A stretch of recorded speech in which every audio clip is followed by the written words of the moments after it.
Target ang mga masiselang isyu ng lipunan na sangkot ang ilang mga ahensya ng gobyerno at mga personalidad. Hihimayin ang iba't ibang mga isyu, balita at usapin. Puntirya ang mga tiwali at ilalantad ang mga mali sa pamahalaan. Walang sasantukin. Tamaan na ang tamaan. Kung salot ka sa bayan, sapul ka ni Rex Cayano sa Target On Air. Eto, balik ko tayo mga kaibigan at salamat po kay partner Ante Pagulayan. Nandyan po sa studio ng DCME. At kanina meron po tayong tinatawagan si former Congressman Egay Erice ng Caloocan City. Speaking of Caloocan City, mukhang wala ng atrasan. Si dating Senador Antonio Trillanes at halos gabundok na dokumento ay dinala ho doon sa Department of Justice. Laban po kay dating Pangulong Digong at Senator Bongo mga kaibigan. Ito mukhang inuugnay ni sa GIP Party List Congressman Rodante Marcoleta, ang isang official po ng Commission on Election o COMELEC, yung sinasabing offshore account na tumanggap daw umano ng halagang 120 million. Pero ang depensa po dyan ni COMELEC Chairman George Garcia kapag napatunayan, magre-resign o iiwan po yung pwesto dyan po sa COMELEC. 120 million mula po dun sa bangko sa South Korea na kung saan, di ba dyan nga ho nakabase ho yung Miro System Company. Ang Miro System po mga kaibigan, ito po'y nanalo dun po sa 18 billion. Ang kontrata po ng COMELEC para po dun sa automated election system na gagamitin po sa 2025 midterm election. Di ba sabi ko sa inyo, napakasikip no maglalaban-laban po sa 12 senador para po dun sa midterm election. May napanood ako kanina sa isang vlogger na dati pong DDS at naglipatan na po sila, naglipatan na ho na ibang bakod. Sa madaling salita, sumapi na po dun po sa mga vlogger po ni BBM. At meron ho siyang tinatalakay po doon. Parang lumalabas doon si Senador Francis Tolentino, para bang namamangka na po sa dalawa. Hindi, kasi ganun po mangyayari talaga niyan. Kumbaga, mag-i-insurance yung mga bawat senador. At siguro nakikipag-ugnayan din po yan kay dating Pangulong Digong at inaalam po nila, estado ng kalagayan po nila sa takbo po ng politika sa 2025 midterm election. Particular po dun sa 12 senador. Kasi ang tinuran mga kaibigan ng isang vlogger, para bang nakikipagpatintero na. Ito si Francis Tolentino.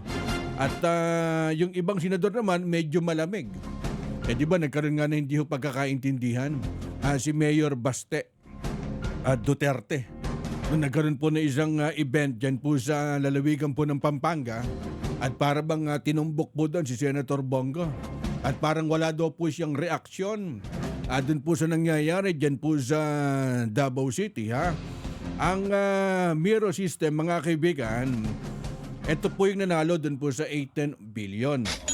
Ito po yung kontrata ng COMELEC para po dun sa automated election system na gagamitin po yan sa 2025 midterm election. Ang paliwanag po dyan ni Congressman Rodante Marcoleta. Alam niyo, nag-request kami dito kay Congressman Rodante Marcoleta.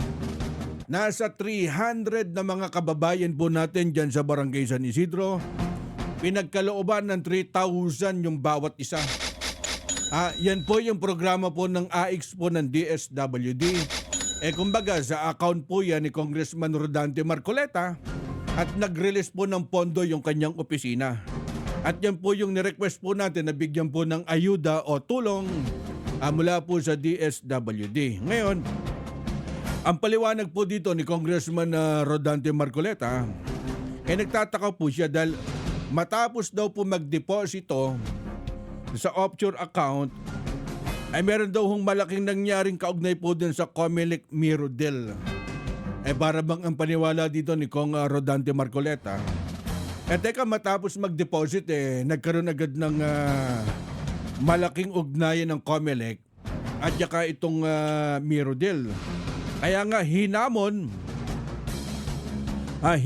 po ni Congressman Marcoleta ang opisyal ng Comelec na pumirma ng waiver. Kumbaga, pumirma ng waiver na magagamit upang buksan ay yung kanyang bank account kung wala ho siyang tinatago. Sa madalit salita, teka, kung malinis ang hangarin mo, Comelec Chairman George Garcia, pumirma ka ng waiver. Yan po ang tinuran. Sinabi po ni Congressman Rodante Marcoleta. Kaya si Marcoleta, mga kaibigan, teka, maghahain po ako ng resolusyon. Para maimbestigan po ng Kamara itong usapin na to. Kumbaga, para magkaroon po ng linaw.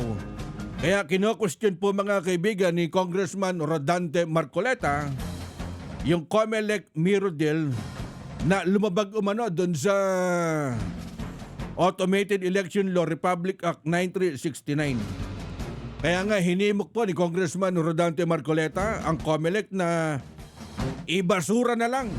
Ibasura ho yung kontrata nito sa Miro at gamitin na lang po yung mahigit pong 93,000 vote counting machine na binili, mga kaibigan, ng Smartmatic at ginamit na lang po dun sa nakaraang eleksyon.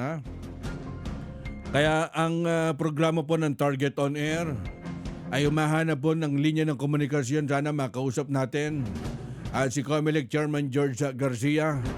Siguro kaliwat kanan yung mga media interview at para makuha po yung panig. Sa isang interview po sa radyo na pakinggan po natin kanina, matapang din po sinagot ni Comelec Chairman George Garcia yung panawagan po ni Sagip Party sa Congressman Rodante Marcoleta na malinis ang hangarin ko. Kasi sabi ni Kong Marcoleta, ba't hindi po tayo gumawa po ng waiver? Magkaroon po tayo ng isang waiver o pumirma upang buksan yung kanyang bank account. Napakagandang usapin niya na. Ang ating text line 0927-861-1921 at balik muna kay partner Ante Pagulayan. Panatilihing masaya ang paglilibang. Magtakda na oras at limitahan ang gastos sa paglalaro. Huwag magsugal kung nalulungkot. Huwag hayaang makasira ng buhay at pamilya. Para sa impormasyon ukol sa responsible gaming, tumawag lamang sa hotline number 02-8404-0171 o bisitahin ang www.casinofilipino.ph. Isang mensahe mula sa PAGCOR. Gambling is for 21 years old and above only. Keep it fun. Game responsibly. Hindi umuurong sa pagtulong, kawang gawa sa lahat sinusulong. PCSO, PCSO. Hindi umuurong sa pagtulong ang PCSO.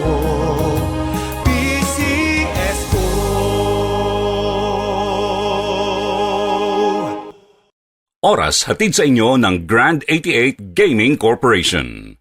Ang oras ay hatid sa inyo ng New Antipolo Coliseum at Angono Cockpit Arena. Sumainyo ang isa na namang makabuluhang edisyon ng Target On Air. Kasama si Rex Kayanong. Abangan muli bukas alas 3 hanggang alas 4 ng hapon. Kung salot ka sa bayan, ikaw ang isusunod ni Rex Kayanong na Target On Air. Nangunguna sa balita, impormasyon, musika, komentaryo at serbisyo publiko. Ito ang DZME 1530. Una sa kanan, ang himpilang may paninindigan.